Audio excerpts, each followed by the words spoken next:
Director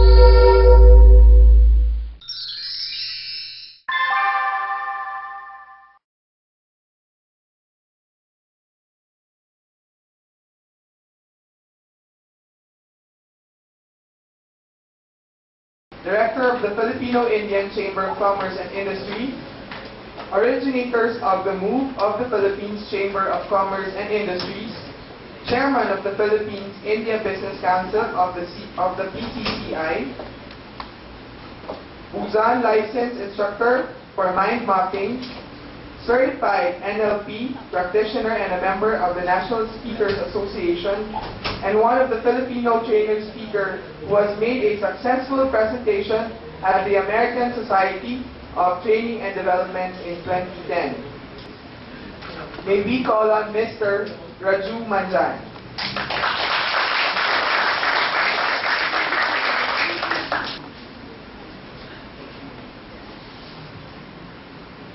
Good evening.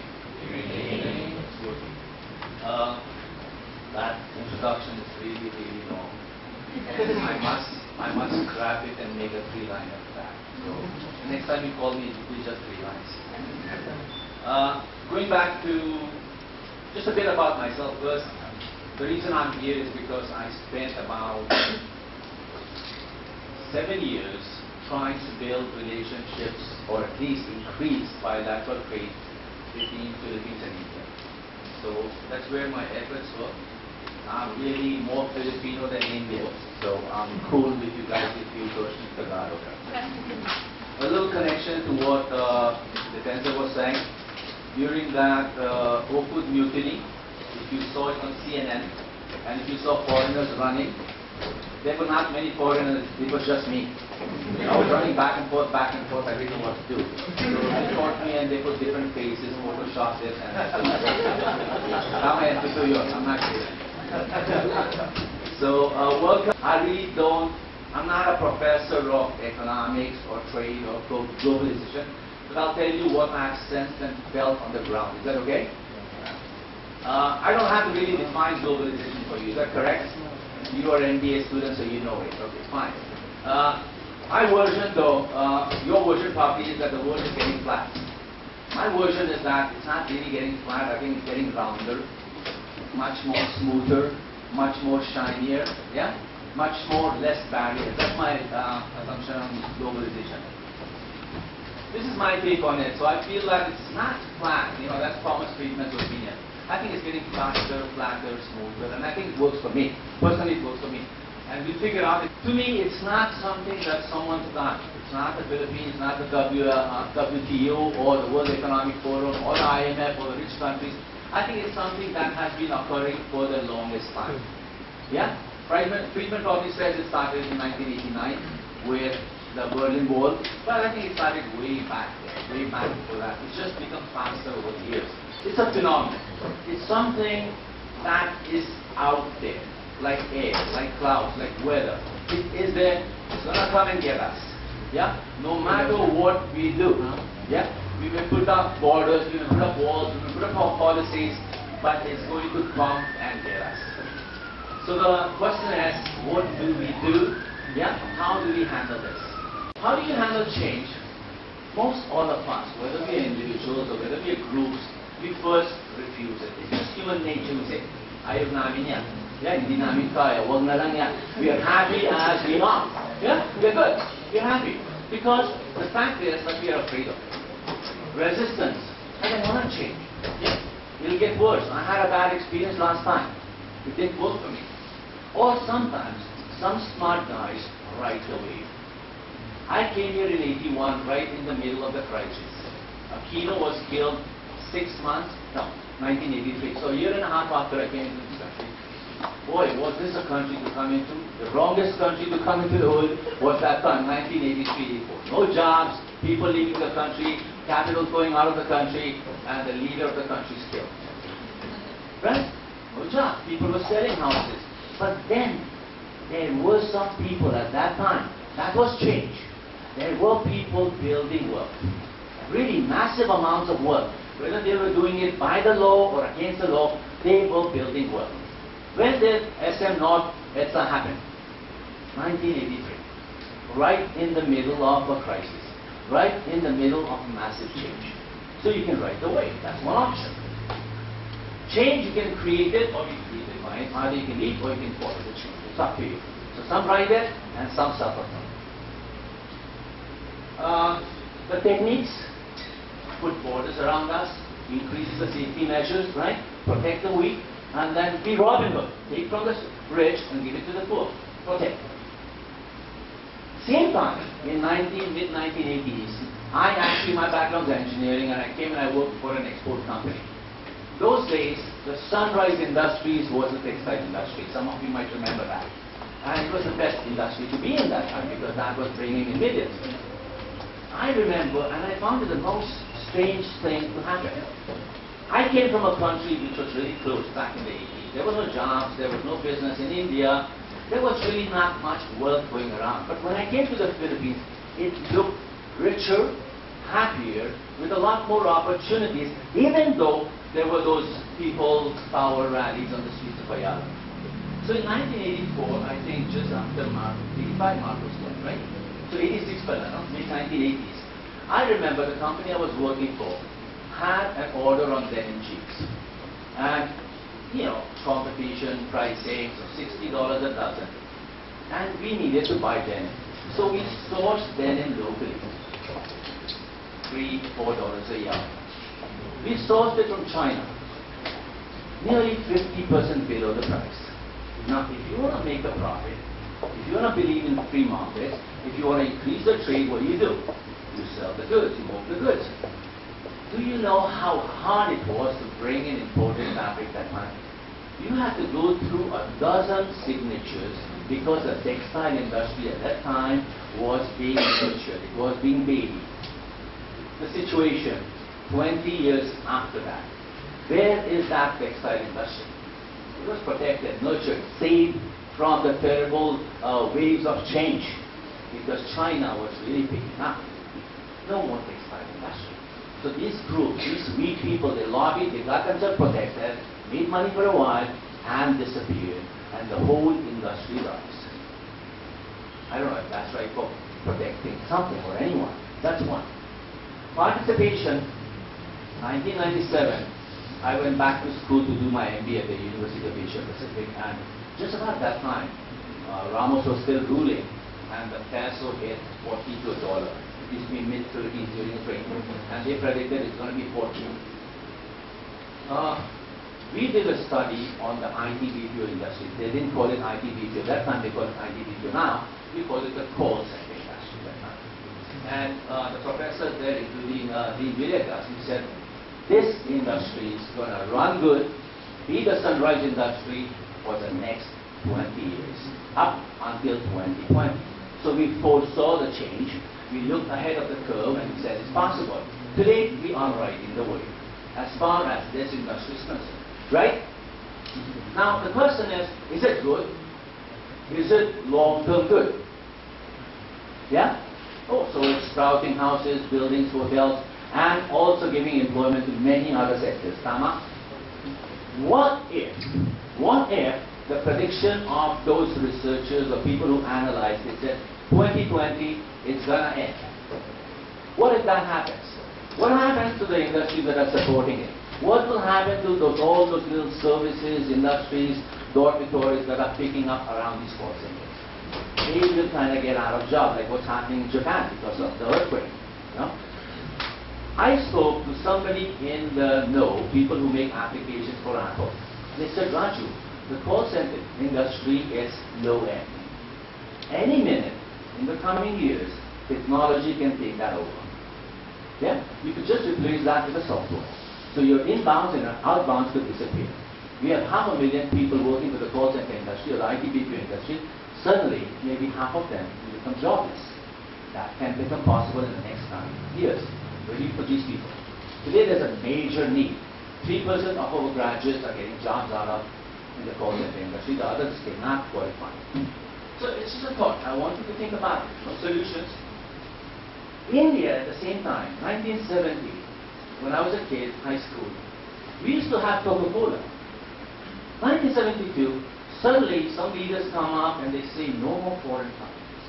No more brands, no more labels, everything becomes local. No more Coca-Cola. As a kid, I really missed Coca-Cola. That's not nice. Yeah? You miss all the fun parts, it disappears. No English movies, nothing. No comics. That's not really nice. 1990, of course, by that time, Philippines was my home, and I had become half a Filipino. 1990, suddenly,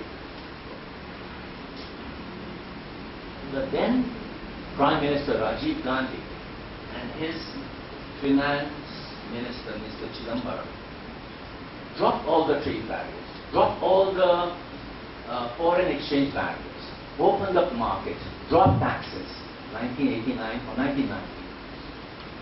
Perhaps, looking at it from the perspective of Thomas Friedman, that was a wrong move, because the congruence, the 10 factors of congruence towards globalization hadn't yet founded.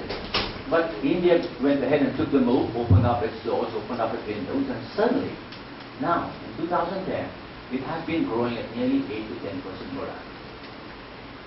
Now the question is, did India know? Did Rajiv Gandhi know that in 2010 this would happen? He didn't know.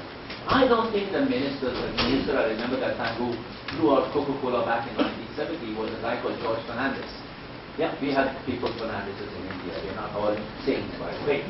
So, and did he know that this would happen? He didn't know. I think what we do is just like people who look into crystal balls, they take the numbers, right? What Mr. Defensor was saying, you can be intelligent, but you have to take a certain decision. You don't know the outcome long term. So today, India, you might think from where you're sitting today, it's being published, it's being promoted as a buzzword. India is the next upcoming superpower. It's one of the BRIC countries, and it's going to get rich. It's going to be the next US of A. Deep inside India, something else is happening. The infrastructure doesn't catch up to the growth in certain areas. The inequality is huge, getting wider every single day. This is the truth. Every single successful person in India, today there are a lot more successful people in India compared to what they were back in the 90s. They realize the benefit of promoting India. So India is being marketed. If you're thinking that it's working well, okay. To a certain extent, yes. But on a bigger picture, voila. There's a lot of promotion. It's called India Inc. It makes us happy. That's why we have cars, Jaguars, rolling on the streets. We're selling the hotel rooms at $600 a pop. That's expensive. But there are people who don't make $6 a month in that same country. There are people who can spend $600. So again, that's a picture. We don't know what will happen. So how do you manage it? These are cases. These are real life scenarios. How do you manage it? My recommendation, I think Mr. Defensor was touching upon it. He was talking about individual perspectives. Globalization has moved from country to industry to individuals, and it lies in the power of the individual mind. He talked about individual perspectives, individual mentality, decision making, girlfriends, boyfriends, bosses, etc. But he meant that the power lies in one. This is what we need to do with our thinking, and I'm sure most of the professors here in this room will be conversant with this. Mindsets, national identity, mindset, perspective, paradigms. We may assume that the poor are getting poorer. That's our perspective. Maybe globalization will not go further. That's my perspective. Mastery personal is really being able to make decisions, being able to recognize how you're thinking as an individual, as a Filipino, as an Asian, or even as an Indian, or as a group, an Ateneo, let's say that. We need to be able to recognize in which mode, from what perspective are we calling the shots. Personal mastery, recognition of my internal processes, recognition of team dynamics. Shared vision is, we need to come to agreement fast. You know what shared vision is? We need to come to agreements fast. We can't be bickering inside the house if there is trouble outside. We need to somehow come to a certain policy on how to agree quickly. It's never been easy. India is doing that. It's become a team.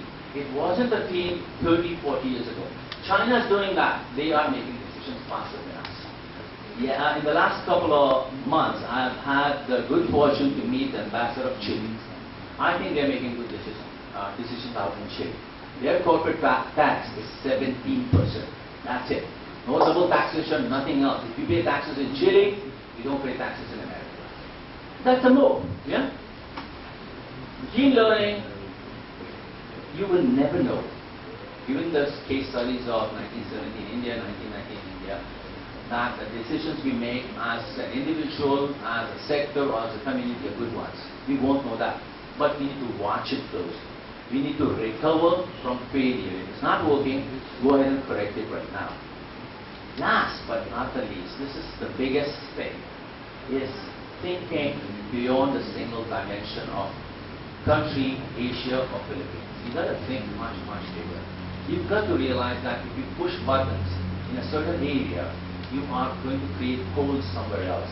If you plug a certain hole, it will be a puta somewhere else. I don't know if you've seen that Sylvester and 3D movies where he gets shot and he gets full of water. He doesn't know really how to close it. Most of our reactions in post-ASEAN, post the RTs that are still to be signed, the FTAs that are happening, most of them are knee-jerk. They're taking months and years to sign those treaties which they agreed years ago. And that is not fair. So if we agreed on something in ASEAN, where I headed as a chairman, we were waiting for it. The growth of business between India and Philippines in the last 10 years has gone from 150 million to 850 million. That is not a big deal. Trust me, that's not a big deal, given the potential to produce and consume by both the countries. Voila. Today, Philippine Airlines has opened up the skies after so many years of potential to open up business between India and Philippines. AIM did a study, I think, late 90s, when they had that look east policy. That's the time we should have made that move. It's been 10 years. So think system, think big picture, and make a decision. Go back and check it very often. That's the big picture. What's working for us as Philippines? What's working for me as a quasi-Filipino? I must tell you this has become a fact of my life. I do a TV show called Expat Insights, and my purpose in that show is to interview foreigners who are living in this country. They are doing good in business or socially. In the last 1 year, I've had nearly 52, how do you call a foreigner in Tagalog?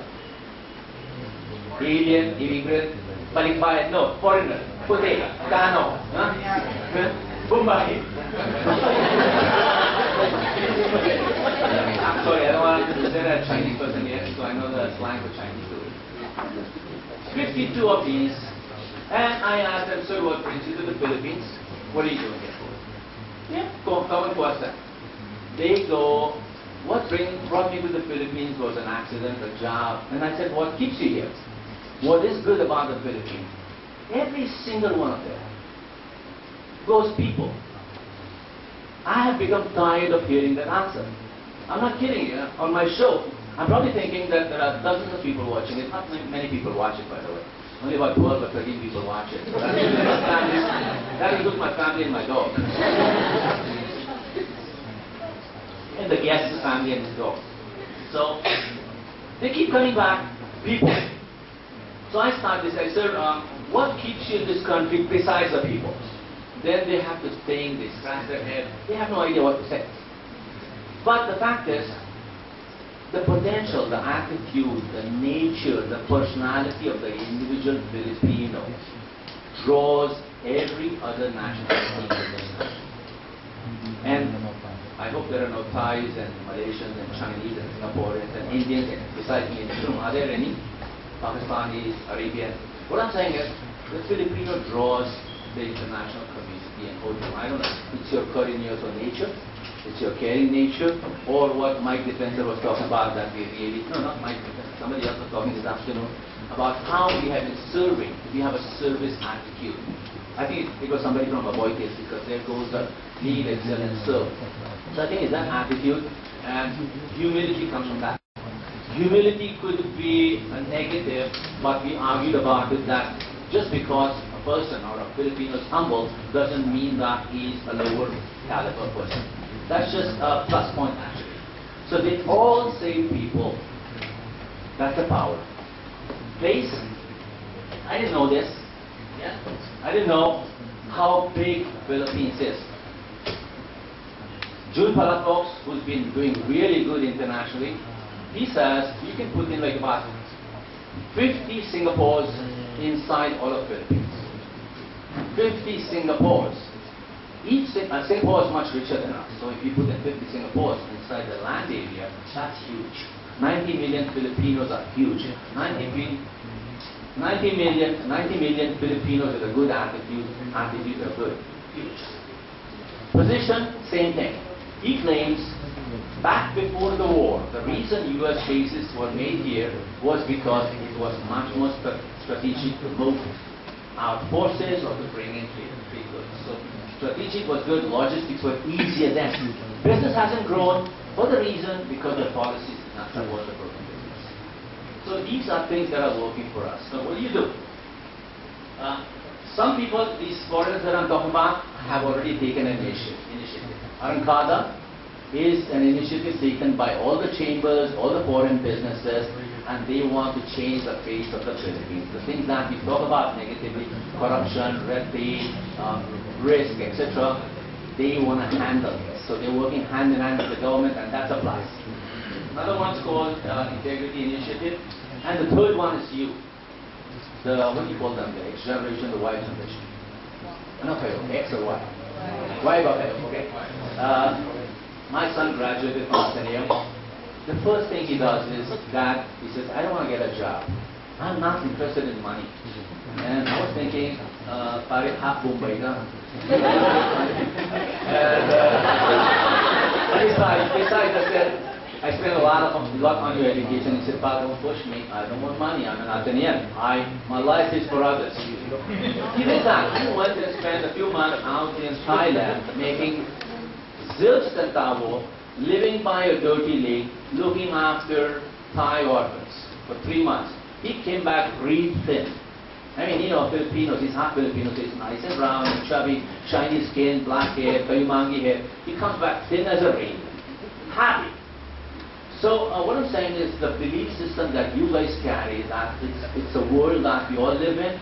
You are thinking global, you're thinking beyond your borderlines, so you are the force. This is true. Back in my day, we did not think beyond our own bottom line, bank account. Today you have those triple bottom line right written on your forehead. So it's going to change. That's a power.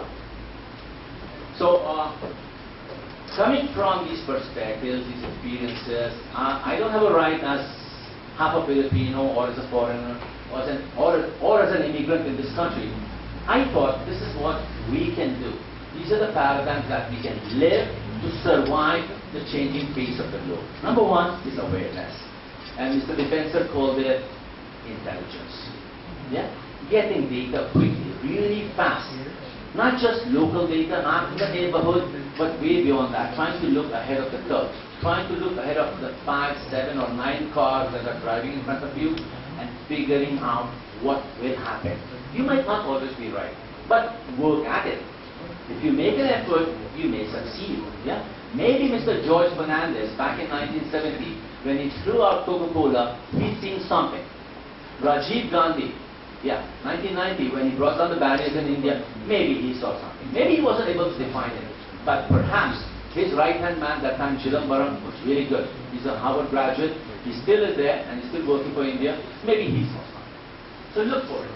Number 2 is climate change, sustainability, what do you want? I want to call it being eco-consciously life. My grandpa back in the 60s used to pick up nails, tacos, yung milk bottle covers from the streets of Bombay, and he used to bring them home. He used to walk to work, come back to work, make bound, and go and come back. 60s, India was a tough country. And kami naman, that time we used to call him Puripot, Lolo, you're picking up stuff. Today I think about the man, I think he was way ahead of his time. He was picking up aluminum foil bottle caps and gathering them in the bathroom. They smelled because of the milk out there. But he was being ego-conscious way back in 1965, a lone Indian man looking like Gandhi, doing that stuff. So what I'm saying is, I think we need to reduce useless consumption. Miss Gina Lopez, she said, no mining. I have no idea if mining is useful or not to us. Maybe we need to think about that. She said more tourism. Maybe we need to think about that. You know, that will become spending less, earning more. Home economics, simple home economics. Number one, agility. Decide it's not working anymore. Yeah? Don't change the laws, just change your tactics. Like an eagle. Yun po ang suggestion nyo para sa inyo, mga eagles, mga agila. So, I hope I'll hit the nail on the head. If I have not, then I am open for questions. Good evening.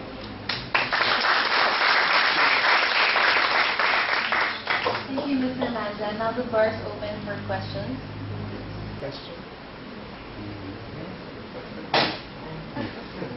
For me, what are the challenges that you face being heading the Indian-Philippine Trade Commerce? Like, It's called the Business Council. It stands right in between government and public and private talks between when you try to grow bilateral trade between two countries. What were the challenges? As usual, no funds. Yeah. So you get a chair and you're called the chairman and there's nothing, no resources. So that was the first one. No resources, you're given nothing, you're just given a task, an assignment, and it's your own passion that drives it. So that's number one. One of the things that has been a challenge between India and Philippines is lack of knowledge about each other. I have no idea how that happened. No, I have an idea how that happened. Post First World War, India was looking towards the Soviet Union. Yeah? Towards the Soviet Union, so we used to look north, to the cold, up, the aggregate countries that were out there. Philippines, naman, after the First World War, was always looking towards America. So we never looked in the same direction until and after the Berlin Wall came down. So yet we haven't looked towards the east yet. Now we're looking because most of the CEOs and the presidents and the country managers and the call centers and the pharma companies are becoming Indian. So now we're looking towards them. So that was a challenge about 8-9 years ago. No resources and no awareness of the potential that lies between these two countries. So yeah, that basically those two. The rest, of course, the trade policy, the fact that you have to promote, push certain needs of groups from India and from Philippines. Those were the challenges. They still exist. They're still there. Movement of people, movement of course, pharmaceuticals. You already probably know the history behind the pharmaceutical industry. It's a gap. The prices in India and the prices in the Philippines is a huge gap. It needs to be filled. The laws of economics will fill it if policies don't fill it. So it's happening today. Yeah. So those were the challenges. But I really don't want to talk about policies because those are something that we do on the fly. But the main challenges were no money and no knowledge about each other. Okay, sorry. Good evening, sir. I'm Mark Way From Hong Kong? No. I'm glad I didn't insult the Hong Kong people.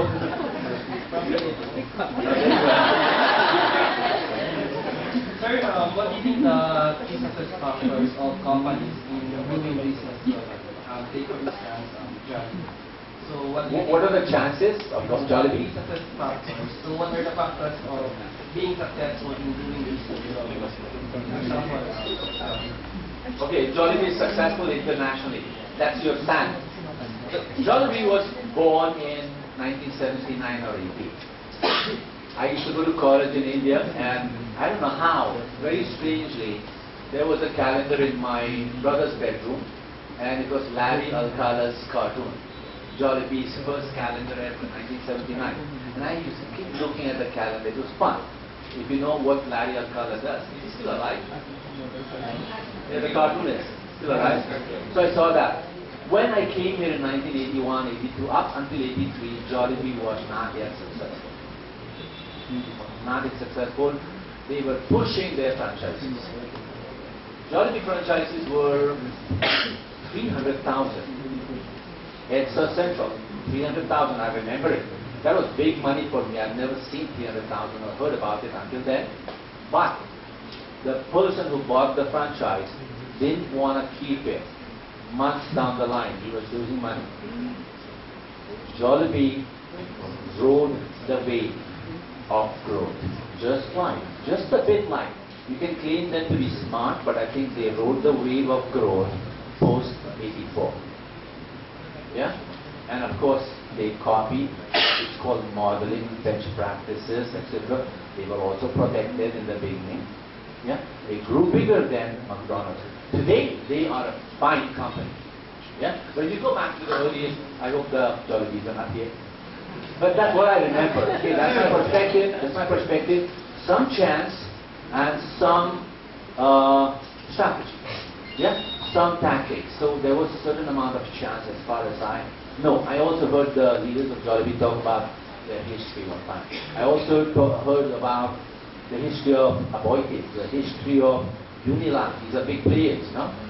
We just heard the history of Aboitiz this afternoon. But part of them, they struggled. There were certain inbuilt values. Chaga, Philippines. The Bayanihan. Somehow that looking after each other and surviving on level, those work for each one of these companies. Unilag, Aboitiz, and Jollibee.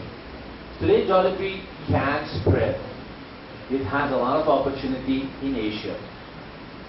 In the US or on the West Coast and the west of the world, I have no idea. But I believe that they can, especially the Chowking and Mang Inasal, or the other one, the Japanese, who teriyaki boy. The cheeseburger thing, he may not move beyond the Philippines. That's my feeling. It's no numbers, but just a gut feeling, being half Indian, half Filipino. So they are hitting China. I don't think they were able to hit India, but I think Chowking and teriyaki boy can make a case in India.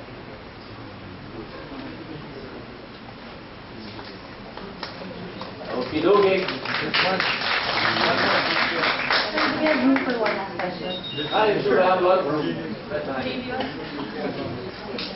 You guys are sleepy, isn't it? 9 p.m. Go to 9. Good evening. My name is Sherko. I'm Indonesian. Oh, thank God. I thought Mumbai. Sounds like to go back to India. Sounds like he's going to send a Twitter to the president or the prime minister. That's this guy, he doesn't like India. Okay. India and Philippines are the two big names in the whole globalization. ITBPO, yeah. Yeah. No, the whole globalization. So when you go to Singapore, you meet Indian and Filipino. If you go to Dubai, you meet Indian and Filipino. You go to USA, you meet Indian and Filipino.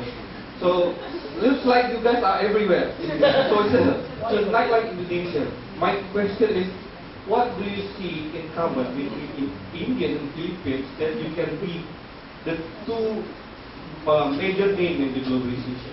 What can I recommend for Indonesia? Now, what is visible Indian between Philippines and India? has in common? What is visible between, what is the success factors between India and Filipinos being all over? Yeah, what you have in common, so then you guys, the two of us, two of you can be the... Oh, why we like each other or why we are like each other. Okay, that's true. I have to tell you this. Number one, the Filipinos are out there because they've been going out there. It's true. OFWs, managers, nurses, and it's a nomad in the Filipinos, the adventurer in the Filipinos. So if they're across the world, if they're in California, if they're in Germany, they're Switzerland, Canada, there are Filipinos freezing up in north, I know about them. If you go to many countries, you will meet a Pedro. Yeah? You go to many countries, you'll also see a Saint. The Saints kinda happen to spill out. Because the country is really getting populated and stuff. Filipinos did not spill out. They just took their carabaos and went on a journey. That's why you see them all over. It so happens, by the way, in LA there's a Calzada, half side is Filipino, half side is Mumbai. And I was about to go and live in the US 7 years ago, and my friend said, Raju, you'll be fine right here. If you miss Philippines, you just go to the other street. And your family is half Filipino, half Indian, so you can just, hop around and be happy. Indians spilled out. The Indians in Hong Kong, Singapore, South Africa, Latin America. These are Indians who traveled out of India during the English rule, right after the First World War, and maybe some of them in the 19th century. So those are now second, third generation Indians in Latin America. In Trinidad, blah, blah, blah, you'll see a lot of Mumbai looking people. In fact, some Nobel Prize winners are there. South Africa. And other ones, there were Hindus in the Muslim neighborhood, 1947, partition and before partition. These are businessmen in Hong Kong, they moved out. Today, you can't stop them. You cannot stop the brown revolution in terms of physical appearances, physiological appearances. We are really overpopulated. We are going to fly. We're becoming richer. We're going to go marry the Chileans, the Brazilians, the Canadians, and we're going to convert the all white population into brown population. That's why you see Filipinos and Americans marrying each other. So that's the reason. Now about Indonesians, I really don't know because it's probably because you guys wear malones. I'm just kidding. I have no idea. I'm just kidding. So that's the reason I believe. Okay, no more? I'm sorry, can we have one? No, you can have questions. I mean, no rush. I'm just hungry, but that's fine.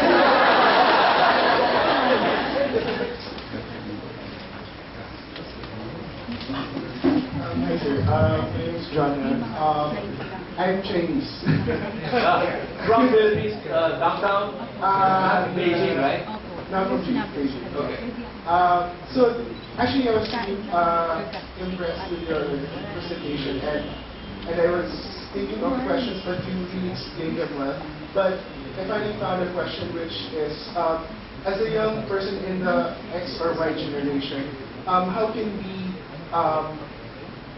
progress in this time? Because you said that the belief system of the young generation will be the driving force of in the next few years, right? So how can we exert ourselves at this present time? This is important. Yeah, what I say will go down in history. Sir, you are from China or you're from Philippines? Philippines. So you're Pinoy. Yeah. Okay. You're doing good. The under 30s are doing fabulously. In fact, the over 50s are jealous. Trust me, we are jealous because we had a hard time finding a job, keeping a job, deciding what career to take. Today you have multiple choices. The globalization frees about individuals, and you are the most active member, so you are doing fine. My suggestion, looking back and also struggling to be young, trying to be X and Y generation today, I think one thing that kills anyone or any group or any community or any country is fear of the future. It is fear of the future. The protections and the privatization, etc. It is all fear. So my thought is, be not afraid. Be not afraid because, hey, I'm not much of a Bible reader, but I will tell you that somebody is walking by your side. Yeah? So be not afraid. You are doing okay, and the world will be good. The world will be okay for you. In fact, you'll probably miss it. So if you happen to be successful in the future, send us a postcard or a Twitter. Yeah. All right. Done. I have a little note to read. Closing remarks. Filipinos, part Chinese, part Mumbais, part Spanish, and as Filipinos and as eagles that we are, we must make the most out of this moment. Instead of waiting, watching, and wanting things to happen, it is time to take action. It is time to look towards the heavens. It is time to fly. Mabuhay.